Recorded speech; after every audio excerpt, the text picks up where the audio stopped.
Oh my God. Trump's inauguration speech just might go down as the best one in American history. Better than Obama, better than Clinton, and even better than JFK. Are you serious? 我没有说夸张, I was legit impressed. And the crazy thing is after he spent 30 minutes listing everything he was gonna do, 他下台马上开始做, citing 50 executive orders that will change the course of American history as we know it. We're back. So, 准备在爆米花 as we get together to watch the 川普真人秀第一季的第一集. And we ain't gonna say 代志大条 today because today is a good day. So instead, let's say America, let's get. Let's go!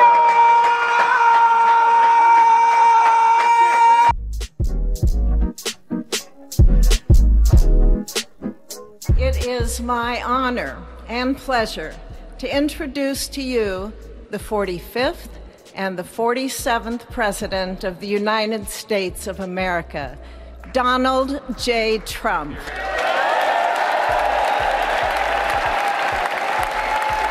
Fun fact, I am not a Trump铁粉. For all you goobers in the comments who think that because of my skin color I must be one side or another, simply put, I support whoever has the best vision for the country. And although this guy has a lot of issues, this is the guy. The chosen one. Because the other side has been fucking up America and to some extent the world for far too long, making even me ashamed to call myself an American. But just a few days ago, after hearing Trump's speech, I felt proud to be an American, yo. Over the past 8 years, I have been tested and challenged more than any president in our 250-year history, and I've learned a lot along the way. The journey to reclaim our republic has not been an easy one, that I can tell you. Those who wish to stop our cause have tried to take my freedom and indeed to take my life. Just a few months ago in a beautiful Pennsylvania field, an assassin's bullet ripped through my ear. But I felt then and believe even more so now that my life was saved for a reason. I was saved by God to make America great again. Our sovereignty will be reclaimed. Our safety will be restored. The scales of justice will be rebalanced. The vicious, violent, and unfair weaponization of the Justice Department and our government will end. Now, this part is super important because for the past 8 years, Trump has been experiencing what it's like to be a nigga in America. The police are constantly out to get him, making up charges out of thin air, colluding with different branches of the government to keep him in the system, and most importantly, weaponizing the media to completely destroy his image all across the world. And then when that wasn't enough, they sent hitters to take his ass out. And you need to remember, in his second term, Trump has a mandate. He's got the House, the Senate, and the executive branch. Simply put, if it were me, I'd straight up go scorched earth on all my ops. But the orange man just wants to move on and get back to work, trying to make America great again. And real talk, that takes some serious resolve and balls of steel. As we gather today, our government confronts a crisis of trust. For many years, a radical and corrupt establishment has extracted power and wealth from our citizens while the pillars of our society lay broken and seemingly in complete disrepair. We now have a government that cannot manage even a simple crisis at home, while at the same time stumbling into a continuing catalog of catastrophic events abroad. It fails to protect our magnificent, law-abiding American citizens, but provides sanctuary and protection for dangerous criminals, many from prisons and mental institutions that have illegally entered our country from all over the world. Our country can no longer deliver basic services in times of emergency, and we have an education system that teaches our children to be ashamed of themselves in many cases, to hate our country despite the love that we try so desperately to provide to them. The recent election is a mandate to completely and totally reverse a horrible betrayal and all of these many betrayals that have taken place, and to give the people back their faith, their wealth, their democracy, and indeed their freedom. From this moment on, America's decline is over. Alright, so we all know that Trump ain't afraid to call people out, but usually the way he does it is very crass and a bit untoward. No better word than stupid. Right? What a stupid question that is. What a stupid question. But I watch you a lot. You ask a lot of stupid questions. But here you can tell he's grown wise, because although he doesn't name them by name, in a very 真实真实 way, standing on the biggest platform in front of the entire world on his first day back at work, he lets everyone know, hey, these fools behind me, go pay la boy, but now I'm back, baby, so let's fix this shit. As our victory showed, the entire nation is rapidly unifying behind our agenda with dramatic increases in support from virtually every element of our society, young and old, men and women, African Americans, Hispanic Americans, Asian Americans, urban, suburban, rural, and very importantly, we had a powerful win in all 7 swing states. And the popular vote, we won by millions. To the Black and Hispanic communities, I want to thank you for the tremendous outpouring of love and trust that you have shown me with your vote. We set records, and I will not forget it. I've heard your voices in the campaign, and I look forward to working with you in the years to come. Today is Martin Luther King Day, and his honor, this will be a great honor. But in his honor, we will strive together to make his dream a reality. We will make his dream come true.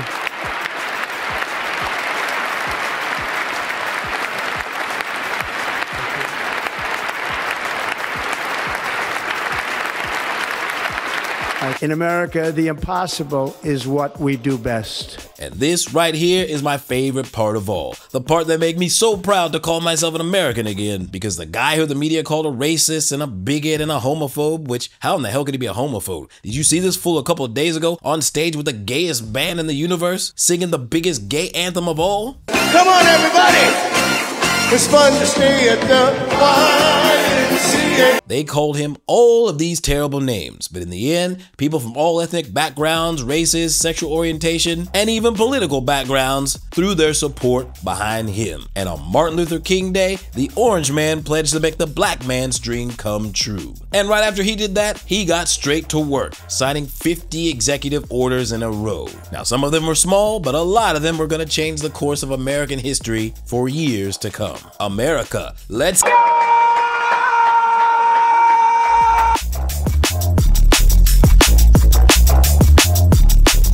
President Trump signing an executive order tonight that attempts to end birthright citizenship in the United States.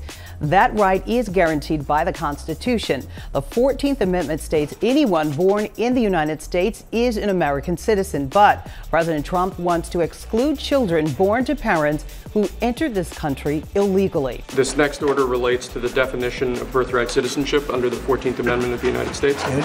That's a good one. Birthright. That's a big one. What about that one in the courts? That one is likely to be challenged. Could be.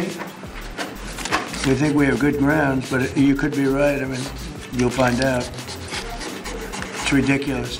We're the only country in the world that does this with birthright, as you know. And it's just absolutely ridiculous. But, you know, we'll see. We have very good grounds. And with that, Trump signed an executive order putting an end to anchor babies. Every year, nearly 500,000 people fly or crawl or swim across the border to give birth to their kids on American soil, which used to grant them immediate citizenship. And it was all thanks to the 14th Amendment of the American Constitution. And back then, as long as you gave birth on U.S. soil, your kid could get citizenship. And then when they became an adult, they could give you citizenship as well. That's a sweet deal. Now, originally, this was created to help black slaves who had children who didn't have citizenship status. But fast forward just 100 years later and it became a serious loophole. Now, if you ask me, I support closing this loophole because we were literally the only country in the entire world who had it. But what do you guys think? Leave a comment down below. During his record number of day one actions, the president signing another executive order pulling the United States out of the World Health Organization. The U.S. is the largest funder of the WHO, which monitors disease outbreaks around the world. Now, this is one that I also strongly support because back during COVID days when that Tedros Goober motherfucker was the head of the WHO, he told everyone not to worry. It's cool, baby. And by the way, Chinese people are racist. I don't care. Why would I care about being attacked when people are dying? And if you want me to be specific, 3 months ago, this attack came from Taiwan. we need to be honest.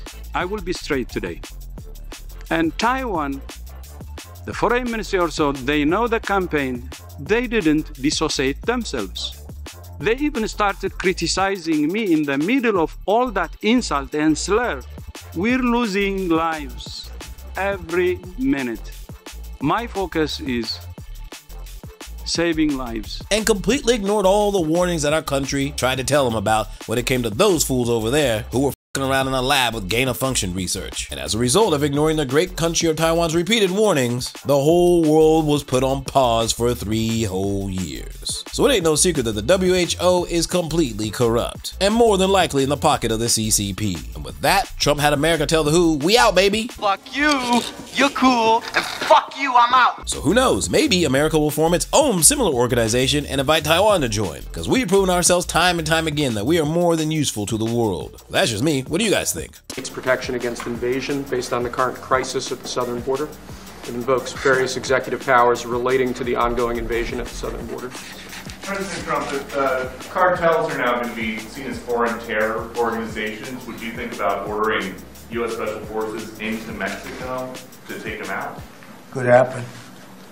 Stranger things have happened. And this is the most serious one of all. As you know, America has some very specific laws when it comes to terrorist organizations. Simply put, if you share any close DNA, work alongside, watch the money, or even work as a lawyer to anyone suspected to be a terrorist by America, they will shut your shit down, freeze your bank accounts, and watch everything you do. And when Trump signed this executive order, that means there's going to be some serious consequences for our neighbors to the south, Mexico. Because it ain't no secret that the drug cartels, along with the CCP, are running shit down there. Because under this, if America demands that Mexico allow American troops across their border to kick ass and take names, if they refuse, or if the CCP, who has a little bit of power over there, refuses on their behalf, that could mean war. You better be careful! President Trump, at some point will you use your powers of the presidency to tell Americans who are concerned about drones? Yeah, oh, good. Yeah. Exactly I will. Can you tell us now? In fact, I'd like to know because I just got here. What do you think? I just came here. I've been here for what, 15 minutes now. But is it anything of these drones? Is it anything that people need to be worried about? No, I think it's terrible. I would like to find out what it is and tell the people. And can you commit to some kind of... In fact, I'd like to do that. Could we find out what that was, Susie? Okay?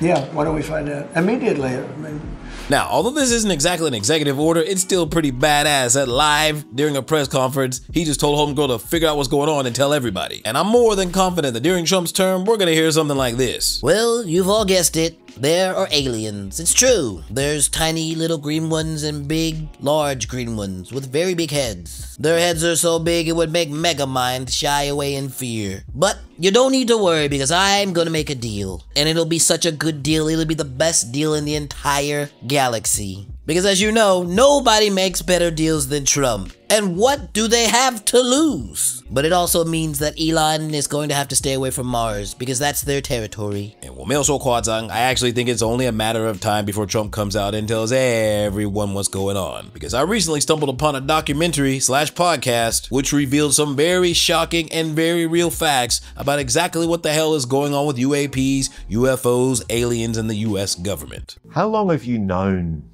this secret about unidentified, anomalous phenomena being of non-human origin? For more than 10 years. So tell me about the moment when you realized that you were involved in a retrieval of non-human technology, alien tech. So it became very clear the first time our communication process and procedure was modified.